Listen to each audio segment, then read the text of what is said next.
Hello students, स्वागत है आपका एसबीटी चेला के इंग्लिश ग्रामर क्लास में।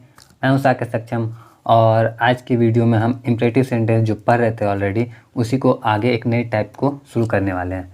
तो इम्परेटिव सेंटेंस के बारे में पहले थोड़ा बहुत बता देता हूं। ऑलरेडी बता रखा है पहले भी, लेकिन आज फिर से थोड़ा सा रिवीजन कर लेते हैं जल्दी से। उसके बाद आगे जो नया टाइप करने वाले हैं उसी को स्टार्ट करेंगे।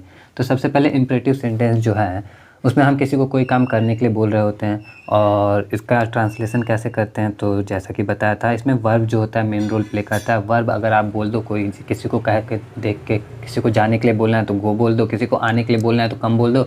और अगर पूरा वाक्य एक बनाना है, जैसे किसी को कहाँ जाने के लिए बोलना है तो वो उसके वर्ब के बाद बोलो। जैसे कि घर जाओ बोल रहे हैं तो गो होम कह सकते हैं उसको, और दिल्ली जाओ बोल रहे हैं तो गो टू दिल्ली बोल सकते हैं उसको। तो इस तरह से हमारा इम्परेटिव सेंटेंस होता है। अगर किसी को कोई काम करने के लिए बोल रहे हैं तो किसी को कोई काम करने के लिए मना भी तो करेंगे। एग्जाम्पल के लिए कि सड़क पर मत खेलो, तो सड़क पर मत खेलो यहाँ पे नेगेटिव आ गया, तो मत के लिए हम लोग वर्ड यूज़ करते हैं डोंट, और डोंट के बाद लगा देंगे वही कि सड़क पर खेलो का होता है प्ले ऑन द रोड, और उसके पहले अगर डोंट लगा दिया तो हो गया हमारा don't play on the road.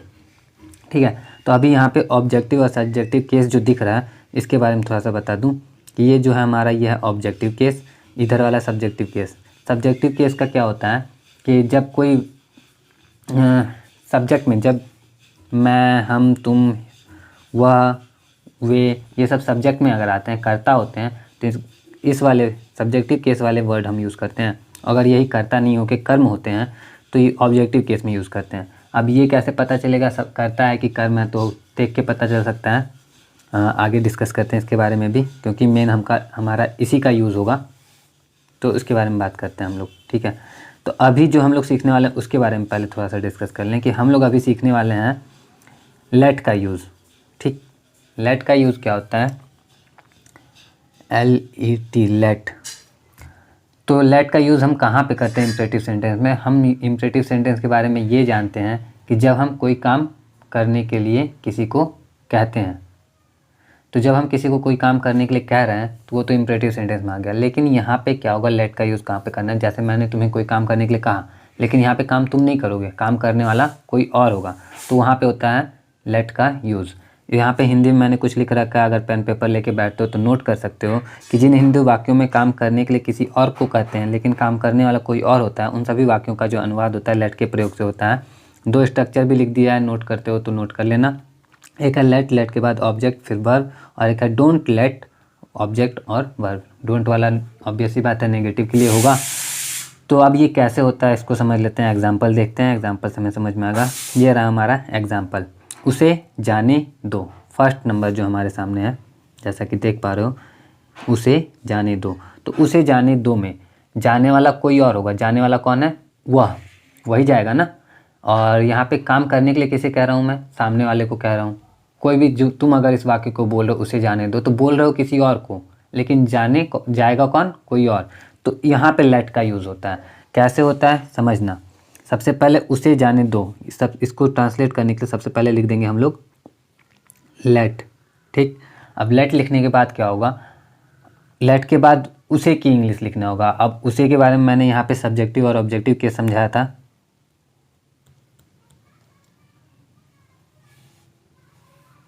Subjective और ऑब्जेक्टिव केस जो था, वैसे उसे के लिए ही वर्ड सी वर्ड भी यूज़ होता है, लेकिन यहाँ पे लेट के बाद जितने भी वर्ड आते हैं वो सारे ऑब्जेक्टिव केस वाले वर्ड आते हैं। ठीक है ना। तो ऑब्जेक्टिव केस वाले जो प्रोनाउन आते हैं, तो यहाँ पे ही की जगह हिम, सी की जगह हर, दे की जगह देम, आई की जगह मी, और वी की जगह अस, ये सब यूज़ होता है। तो इस वजह से यहाँ पे जो हमने लिखा है, यहाँ पे हो जाएगा हमारा क्या? Let him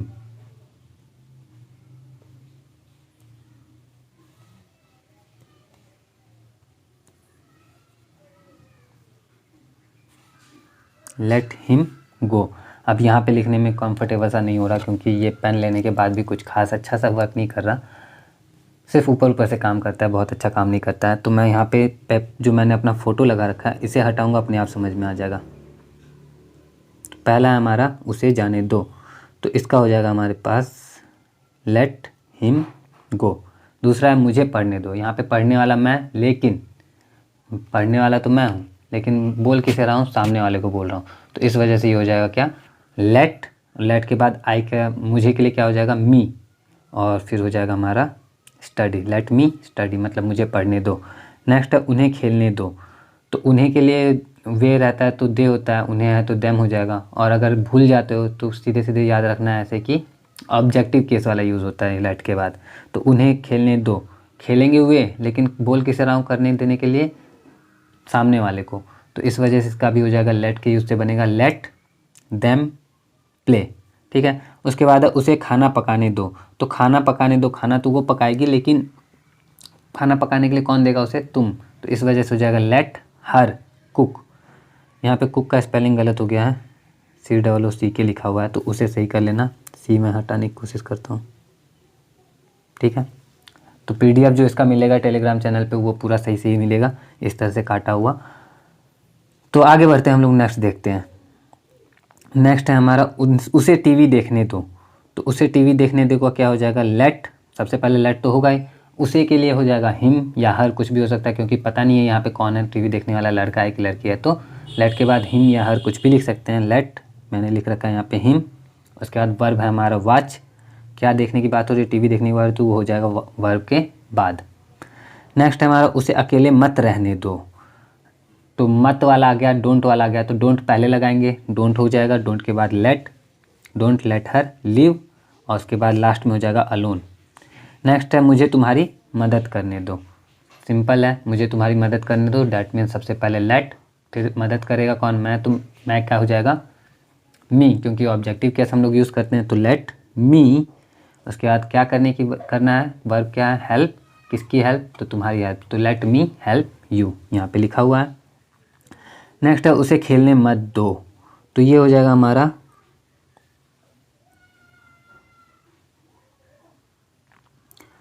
don't let him play. आ गया उसे खाने मत दो, उन्हें खाने मत दो, तो डोंट लेट देम ईट, और इस तरह से ये हो गया हमारा कंप्लीट। अब आगे बढ़ते हैं थोड़ा सा, आगे हमारे पास नोट, कुछ ऐसे भी वाक्य होते हैं हमारे पास जिसमें हम क्या होते हैं ना, किसी को प्रस्ताव दे रहे होते हैं। एग्जाम्पल के लिए अगर मैं तुम लोगों को बोलता हूँ कि चलो पढ़ाई करते हैं, तो यहाँ पे पढ़ाई मैं भी करूँगा, तुम भी करोगे। ऐसे तो एक तरफ से देखो तो इम्परेटिव है, क्योंकि मैं किसी को करने या ना करने के लिए कुछ बोल रहा हूँ, लेकिन यहाँ पे प्रस्ताव है कि यहाँ पे साथ में मैं भी पढ़ाई करूँगा, चलो दिल्ली चलते हैं, तो मैं भी दिल्ली चलूँगा, तुम भी चलोगे, चलो होली खेलें, मैं भी और तुम भी। तो इस तरह के जो वाक्य होते हैं इसको प्रस्ताव वाले वाक्य कहते हैं। इम्परेटिव में ही, ये भी इम्परेटिव के ही कैटेगरी में आता है। इसका ट्रांसलेशन कैसे होता है उसका एग्जाम्पल यहाँ पे लिखा हुआ है, चलो लिखते हैं, देखते हैं। पहला है आओ खेलें, ये अच्छे से दिख ही नहीं रहा है, पहले इसी को सही करते हैं, अच्छे से दिखना तो चाहिए यार। ये हो गया हमारा, हाँ, पहला है हमारा आओ खेलें। तो इसका अनुवाद जब हम करते हैं ना, यहाँ पे मैंने इसका वो भी लिख रखा है, देख सकते हो, जैसा कि लेट अस से स्टार्ट करते हैं इसको, उसके बाद वर्ब होता है, और वर्ब के बाद कुछ ऑब्जेक्ट रहा तो ठीक है, जैसे कि यहाँ पे लिखा है आओ खेलें, तो आओ खेलने का जब ट्रांसलेट करेंगे तो लेट अस सबसे पहले होगा, और खेलने का होता है फिर वर्ब, तो खेलना ही है, तो लेट अस प्ले हो जाएगा, और ये हो जाएगा लेट अस प्ले। लेकिन यहीं पे अगर कुछ और भी रहता कि जैसे आओ क्रिकेट खेलें, तो लेट अस प्ले के बाद जो क्या खेलने की बात हो रही है, क्रिकेट खेलने की बात हो रही है, तो लेट अस प्ले क्रिकेट हो जाता। ठीक है, नेक्स्ट है वो हमारा चलो सिनेमा देखें, तो जाहिर सी बात है यहाँ पे भी प्रपोजल ही है कि चलो सिनेमा देखें, यहाँ मैं भी सिनेमा देखूँगा, तुम भी देखोगे, तो ये हो जाएगा हमारा लेट अस वॉच, क्या वॉच, तो सिनेमा, तो लेट अस वॉच सिनेमा। और लेट अस को हम लोग लेट्स भी लिखते हैं कुछ इस तरह से, जैसा कि दिख रहा हो यहाँ पे, ये जो हमारा LET लेट अस होता है, इसी को शॉर्ट में हम लोग LET अपॉस्ट्रोफी S करके लिखते हैं, लेट्स, तो कंप्लीट हो जाता है हमारा। ठीक है ना। नेक्स्ट है आओ विद्यालय चलें, तो सिंपल है, खुद भी कर सकते हो, वीडियो को पॉज करो और करके देखो हो रहा है कि नहीं हो रहा है, मैं बता देता हूँ अब। Let us go to school, और इस तरह से ही हो गया हमारा कंप्लीट। और इतने में हमारा जो ये था इम्परेटिव सेंटेंस सारा का सारा पूरा हो गया है। तो मैंने कल एक बुक भी ख़रीदा था, क्लास कोई इसी क्लास के लिए 12th का जो इंग्लिश ग्रामर चल रहा है, इंटर का इंग्लिश ग्रामर चल रहा है उसी के लिए, तो उसमें अगर इसका एग्जाम्पल होगा तो मैं उसमें से दे दूँगा प्रैक्टिस करने के लिए इसी PDF में। तो प्रैक्टिस करना, PDF तुम लोगों को सक्षम क्लासेस टेलीग्राम चैनल पे मिल जाएगा, उसका लिंक मैं वीडियो में दे दे रहा हूँ आज, इससे पहले नहीं दिया था। तो ठीक है, आज के लिए इतने ही रखते हैं, मिलता हूँ मैं नेक्स्ट वीडियो में। टिल देन सीखते रहो।